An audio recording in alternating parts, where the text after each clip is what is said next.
Hello dear students, good morning all of you. आज का जो ये सेशन है, इस सेशन में हम ईच एंड एवरी को डिस्कस करेंगे और जानेंगे कि किस प्रकार के सेंटेंस में हम ईच का प्रयोग करेंगे और किस प्रकार के सेंटेंस में हम एवरी का प्रयोग करेंगे। तो चलिए स्टार्ट करते हैं। तो ईच एंड एवरी जो होता है, इसका प्रयोग हम करते हैं डिस्ट्रीब्यूशन के लिए। ईच एंड एवरी का प्रयोग हम ईच एंड एवरी का प्रयोग हम करते हैं डिस्ट्रीब्यूशन के लिए। किसके लिए करते हैं? डिस्ट्रीब्यूशन के लिए। डिस्ट्रीब्यूशन का मतलब हुआ, यदि कोई ग्रुप है और उन ग्रुप में से किसी इंडिविजुअल को रिप्रेजेंट करना है। अगर कोई ग्रुप है और उन ग्रुप्स में किसी सिंगल इंडिविजुअल्स को रिफर करना हो, रिप्रेजेंट करना हो, तो हम प्रयोग करेंगे डिस्ट्रीब्यूशन का, distribution determiner each and every का। पहला बात तो हो गया। दूसरा बात यह ध्यान रखना है कि ईच का प्रयोग हम टू और मोर देन टू के लिए करते हैं। इसका प्रयोग क्या करते हैं? टू और मोर देन टू के लिए। और एवरी का प्रयोग, एवरी का यूज जो होता है मोर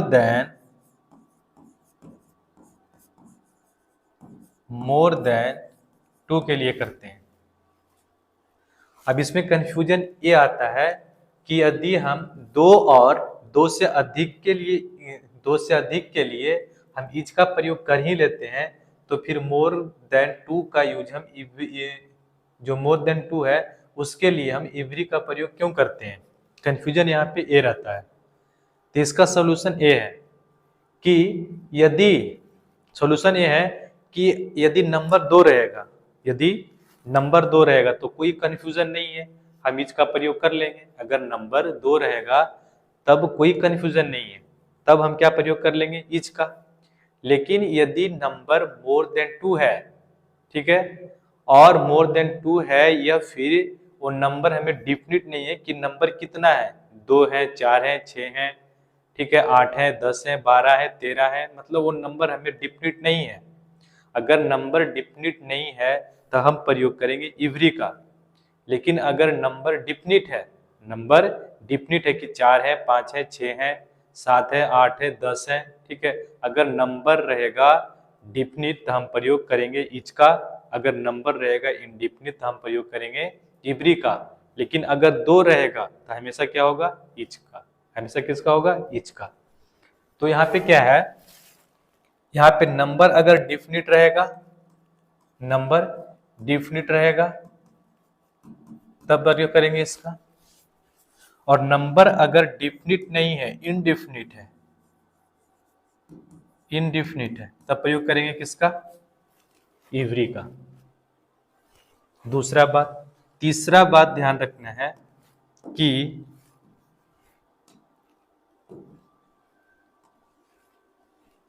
जो ईच होता है, ईच जो होता है, इसका प्रयोग हम सेंटेंस में एज अ डिटरमिनर भी कर सकते हैं, और एज अ प्रोनाउन भी कर सकते हैं,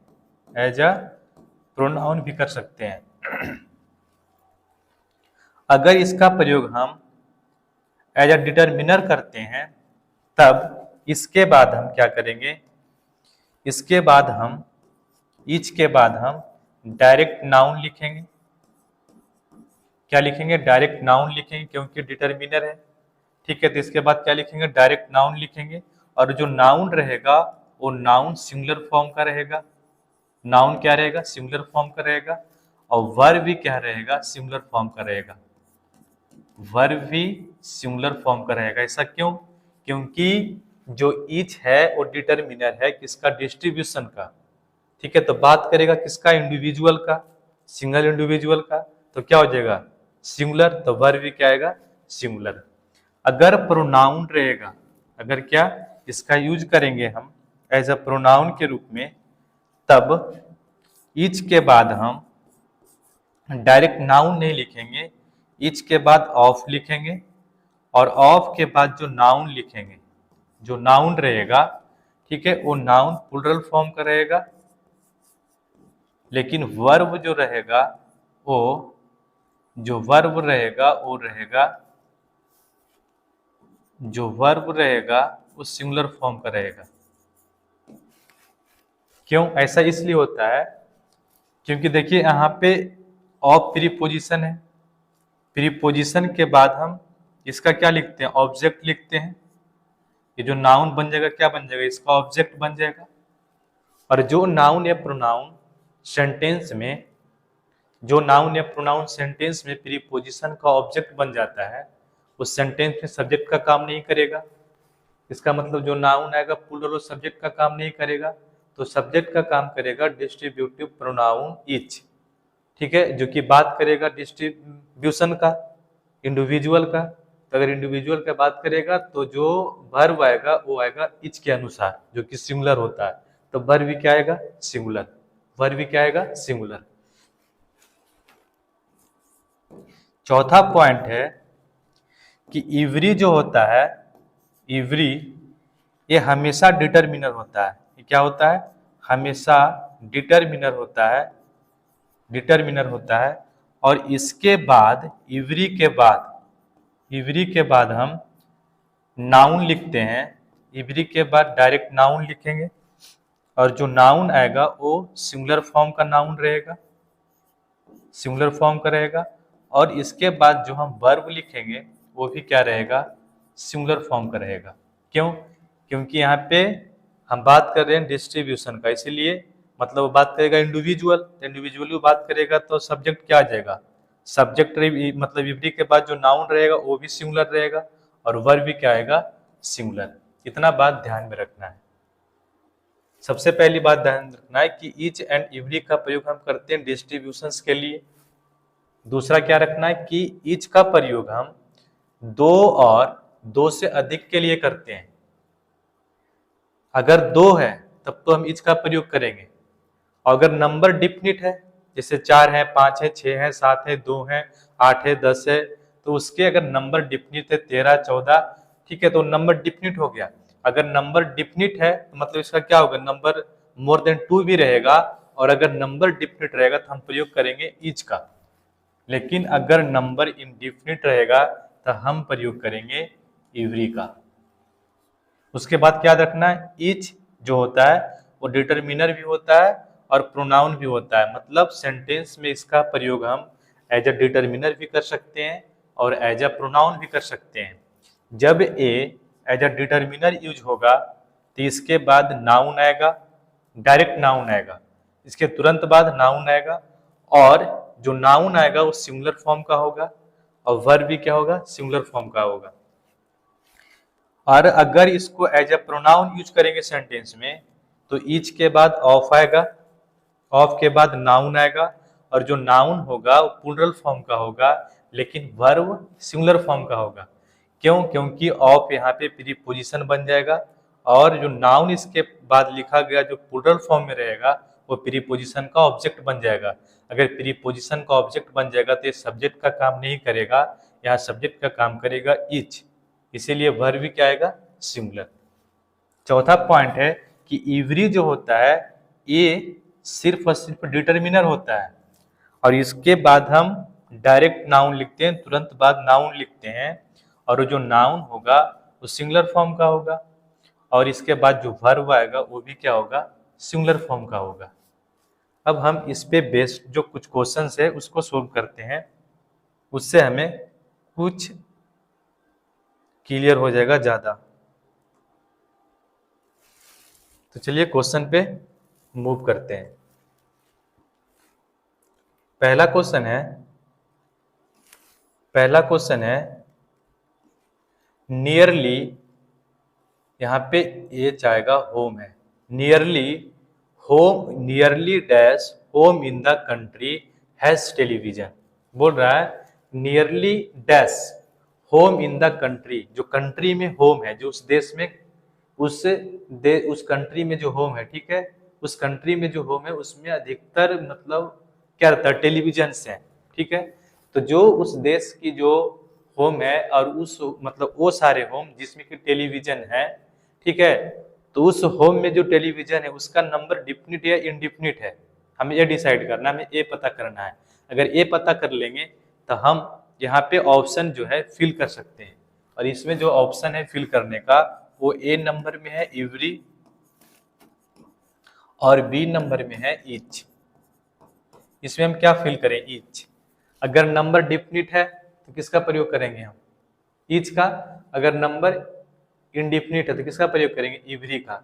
अब हमें यहाँ पे कोई ऐसा कॉन्टेक्स्ट नहीं है, ठीक है, कि जहां से कि हमें पता चल रहा है कि नंबर डिफिनिट है, कोई ऐसा कॉन्टेक्स्ट नहीं है सेंटेंस में, कोई ऐसा कॉन्टेक्स्ट नहीं है जिससे कि हमें पता चले या पता चल रहा है कि इसका जो नंबर है वो डिफिनिट है। तो अगर नंबर डिफिनिट नहीं तो नंबर क्या हो जाएगा, इनडिफिनिट। अगर नंबर यहाँ पे इनडिफिनिट है कि उसमें कितने सारे कंट्री में जो जितने सारे मतलब जो होम है उसमें मतलब जो टेलीविजन लगा उसका हमें नंबर पता नहीं है, एग्जैक्ट नंबर पता नहीं है, तो इनडिफिनिट हो गया। अगर इनडिफिनिट हो गया तो हम क्या लिखेंगे, एवरी। करेक्ट आंसर क्या होगा, every. Nearly every home in the country has television, correct answer होगा एवरी। दूसरा क्या है, माई father has read almost dash play of Shakespeare. बोल रहा है कि जो मेरा फादर है उन्होंने रीड कर चुका ऑलमोस्ट, ज्यादातर जो प्ले है जो ड्रामा है शेक्सपियर का उसको रीड कर चुके हैं। अब देखिए अगर हम शेक्सपियर का, इसमें भी जो ऑप्शन है इसका, इसे जो फिल करने का ऑप्शन है वो भी है ईच और बी में है एवरी। बी में क्या है, एवरी। इसको क्या लिखे हम, एवरी आएगा या ईच आएगा। तो देखिए यहाँ पे अगर हम शेक्सपियर की ड्रामा की बात करते हैं तो जो शेक्सपियर की ड्रामा है उसको तो हम काउंट कर सकते हैं, उसका नंबर डिफिनिट हो सकता है। लेकिन अगर यहाँ पे लिखा रहता ऑल लिखा रहता तब हम मान लेते हैं कि वो नंबर जो है डिफिनिट है। जैसे ऑल रहता तो हम ऑल जो शेक्सपियर का ड्रामा उसको काउंट कर सकते हैं। अगर काउंट कर सकते हैं तो क्या हो जाएगा, डिफिनिट, अगर ऑल रहता तब। लेकिन यहाँ पे लिखा हुआ ऑलमोस्ट। ऑलमोस्ट का मतलब क्या हुआ, ऑलमोस्ट का मतलब ज्यादातर। ज्यादातर का मतलब क्या, वो नंबर डिफिनिट नहीं है। जैसे मान लिया जाए उनका जो मतलब शेक्सपियर का जो ड्रामा वो 70 है, ठीक है, तो 70 का अगर बोले ऑलमोस्ट तो इसका मतलब क्या हो सकता है, 65 भी हो सकता है, ठीक है, 60 भी हो सकता है, ठीक है, और 59 भी हो सकता है। तो मतलब ये ऑलमोस्ट में ये भी आ गया, इतना सारा आ गया, इसका आ भी आ सकता है, 61 भी आ सकता है। तो ये नंबर डिफिनिट नहीं है, ऑलमोस्ट है तो नंबर डिफिनिट नहीं है। अगर नंबर डिफिनिट नहीं तो क्या आएगा, इवरी की ईच, तो बोलेंगे नंबर डिफिनिट नहीं है तो आंसर होगा every. My father has read almost every play of Shakespeare, correct answer option number B.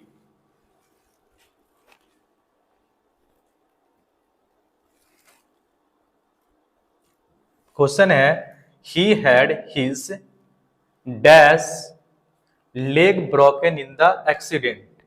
बोल रहा है कि उन्होंने डैश लेग ब्रोकन मतलब उसका टूट गया है एक्सीडेंट में, जो उसका लेग था टूट गया, कहाँ, एक्सीडेंट में टूट गया, ब्रोकन हो गया।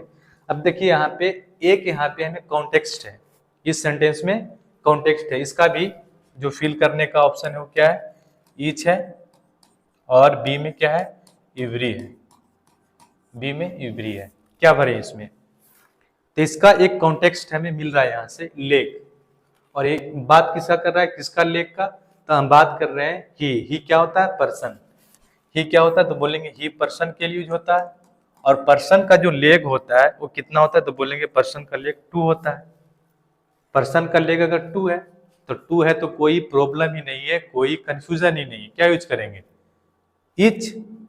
क्या यूज करेंगे, ईच। इसका आंसर क्या होगा, ऑप्शन नंबर ए, ईच। क्या लिख देंगे, ही had his each leg broken in the accident, correct answer होगा ईच। अगला क्वेश्चन है, he had a bottle in dash hand. अब देखिए यहाँ पे सी है, सी की बात किया जा रहा है। सी क्या पर्सन है, पर्सन की क्या होती है, दो हाथ होती है। अगर दो हाथ होती है तो हमें कॉन्टेक्स्ट से पता चल रहा है कि यहाँ पे दो की बात किया जा रहा है, दो की बात किया जा रहा है, तो कोई कंफ्यूजन की बात नहीं। क्या लिखेंगे यहाँ पे, ईच। क्या लिखेंगे, ईच। ऑप्शन ए है ईच और बी है इवरी। आंसर क्या होगा, option number A. She had a bottle in each hand. Each hand का मतलब क्या हुआ, किसी पर्सन का कितना हाथ होता है, दो हाथ होता है। तो अगर हाथ दो है तो क्या लिखेंगे, ईच। करेक्ट आंसर होगा ऑप्शन नंबर ए।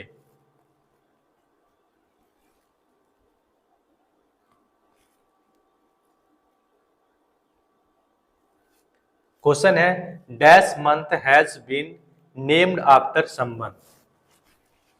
इसको फिल करने के लिए भी दो ऑप्शन है, एक ऑप्शन है ईच एंड बी में जो मेरा ऑप्शन है वो है इवरी। क्या है, इवरी। क्या भरे इसमें, ईच भरे या इवरी भरे। तो देखिए इस सेंटेंस में भी हमें कॉन्टेक्स्ट से पता चल रहा है कि नंबर डिफिनिट या इनडिफिनिट, यहां से पता चल रहा है। लिखा हुआ dash month has been named after someone. ठीक है, देखिए मंथ की बात किया जा रहा है। क्या बात किया जा रहा है, मंथ का। तो अगर मंथ की बात किया जा रहा है तो हमें पता है कि 1 ईयर में जो मंथ होता है वो डिफिनिट होता है, 12 मंथ होता है। कितना मंथ होता है, 12, जो कि क्या नंबर में डिफिनिट है। नंबर में डिफिनिट है तो अगर नंबर डिफिनिट तो क्या यूज करेंगे, इवरी या ईच, तो बोलेंगे ईच। तो क्या लिखना पड़ेगा यहाँ पे, each. Each month has been named after someone. Correct answer क्या होगा, ऑप्शन नंबर ए। अगला क्वेश्चन है they asked him some questions. ठीक है, they asked him some question, उन्होंने क्या किया, कुछ क्वेश्चंस किया उससे। And he answered, and he answer dash questions. अब देखिए यहाँ पे हम क्या बोलें, क्या लिखें, इवरी लिखें या इच लिखें। तो यहाँ पे देखिए क्वेश्चन यहाँ पे क्या है, ऑप्शन यहाँ पे क्या है, ए में है इच और बी में क्या है, तो बोलेंगे बी में है इवरी। तो यहाँ पे हम क्या भरना पड़ेगा, यहाँ पे हमें डिटर्मिनर चाहिए। क्या चाहिए, यहाँ देखिए दो तरीका करने का। यहाँ हमें डिटर्मिनर चाहिए, यहाँ पे हमें क्या, प्रोनाउन नहीं चाहिए। क्या चाहिए, प्रोनाउन नहीं चाहिए, डिटर्मिनर चाहिए। प्रोनाउन नहीं चाहिए, डिटर्मिनर चाहिए। तो प्रोनाउन डिटर्मिनर दोनों होता है, इच भी होता है और इवरी भी होता है। इच भी होता है और इवरी भी होता है। मतलब डिटर्मिनर चाहिए, लेकिन डिटर्मिनर यहाँ पे दोनों होता है, इच भी होता है, इवरी भी होता है। अभी हम यहाँ पे क्या यूज करें, इच यूज करें या इवरी यूज करें। तो देखिए यहाँ पे they ask his some questions. क्या, उन्होंने कुछ क्वेश्चंस पूछा। And he answered, he answered. अब क्या आंसर दें यहाँ पे आंसर हम क्या माने, इच दे या फिर इवरी दें। यहाँ पे क्या आंसर दें, इच या इवरी। अब देखिए यहाँ पे दोनों हो सकता है, यहाँ पे दोनों लिख सकते हैं, इच भी लिख सकते हैं, इवरी भी लिख सकते हैं। अगर उन्होंने कुछ क्वेश्चन पूछा, अगर क्वेश्चन डिफिनिट है, क्वेश्चन का नंबर डिफिनिट है, ठीक है, तो मतलब some questions and he answered, मतलब उन्होंने आंसर क्या किया, आंसर किया सम क्वेश्चन का। अगर यहाँ पे क्वेश्चंस अगर डिफिनिट है तो मतलब वो पता है जो आंसर देगा वो भी डिफिनिट होगा।